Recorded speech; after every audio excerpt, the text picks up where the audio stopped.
بسم اللہ والصلاة والسلام علی رسول اللہ صلی اللہ علیہ وسلم کی بہت ہی پیاری، انتہائی خوبصورت اور بہت ہی اہم اور سبق آموز حدیث مبارکہ ہے۔ الدنیا لاربع، دنیا میں 4 قسم کے لوگ ہوتے ہیں۔ رجل آتاہ اللہ مالا وعلما،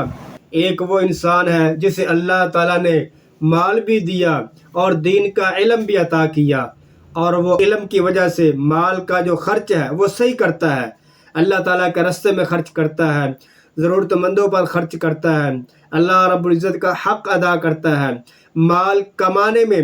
حلال حرام کا خیال رکھتا ہے، اور مال خرچ کرنے میں حلال حرام غلط اور صحیح کی تمیز کرتا ہے۔ ایک یہ انسان ہے۔ دوسرا آپ نے فرمایا وَرَجُلٌ آتَاهُ اللَّهُ عِلْمًا وَلَمْ يُؤْتِهِ مَالًا، دوسرا وہ انسان ہے جسے اللہ رب العزت نے دین کی سمجھ بوجھ عطا فرمائی ہے، اس کے پاس دین کا علم ہے لیکن اس کے پاس دنیا کا مال نہیں ہے، یعنی دین ہے دنیا نہیں ہے۔ یہ انسان اس انسان کو دیکھ کر جسے اللہ نے دنیا بھی دی اور دین بھی دیا، اسے دیکھ کر یہ خواہش کرتا ہے لو آتانی اللہ مالا، اگر اللہ تعالیٰ مجھے مال دے گا، دنیا دے گا، تو میں بھی فلاں نیک مالدار کی طرح اللہ کے راستے میں مال خرچ کروں گا۔ ہما فی الاجر سواء، یہ دونوں اجر اور ثواب میں برابر ہیں۔ سبحان اللہ سبحان اللہ۔ ایک وہ انسان جسے اللہ نے دین بھی دیا اور دنیا بھی دی، اور وہ مال اللہ کے راستے میں بے دریغ خرچ کرتا ہے، جتنا اسے ثواب ملتا ہے اتنا ہی ثواب اس دیندار کو ملتا ہے جس کے پاس دین تو ہے لیکن دنیا نہیں، لیکن وہ یہ خواہش کرتا ہے اگر اللہ تعالیٰ مجھے مال عطا فرمائے گا تو میں بھی فلاں نیک سخی انسان کی طرح اللہ کے راستے میں خرچ کروں گا۔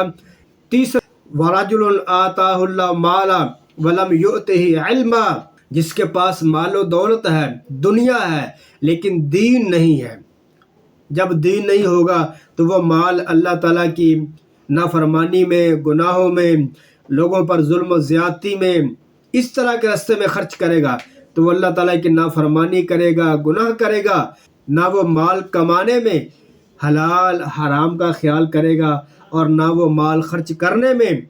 جائز اور ناجائز کی تمیز کرے گا، تو یہ سراسر اس کا مال اس کے لیے گناہ کا ذریعہ ہوگا۔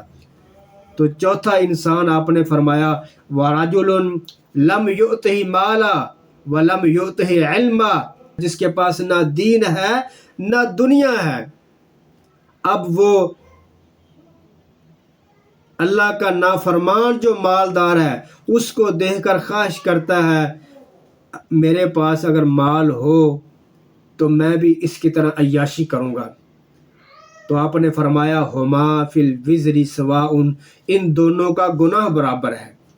یعنی ایک وہ اللہ کا نافرمان جس کے پاس مال ہے، وہ اپنے مال کے ذریعے اللہ کی نافرمانی کرتا ہے، جتنا گناہ اسے ملنا ہے اتنا ہی گناہ اسے ملے گا جو اس طرح کے غلط آدمی کو دیکھ کر خواہش کرتا ہے اگر میرے پاس مال ہو تو میں بھی اسی کی طرح عیاشی کروں، گناہ کروں، نافرمانی کروں، لوگوں پر ظلم و زیادتی کروں۔ اس سے پتہ چلتا ہے نیک سوچ، نیک فکر، نیک جذبات، اس کی بہت اہمیت ہوتی ہے۔ ایک انسان کو اپنے اچھے جذبات، نیک نیت کی وجہ سے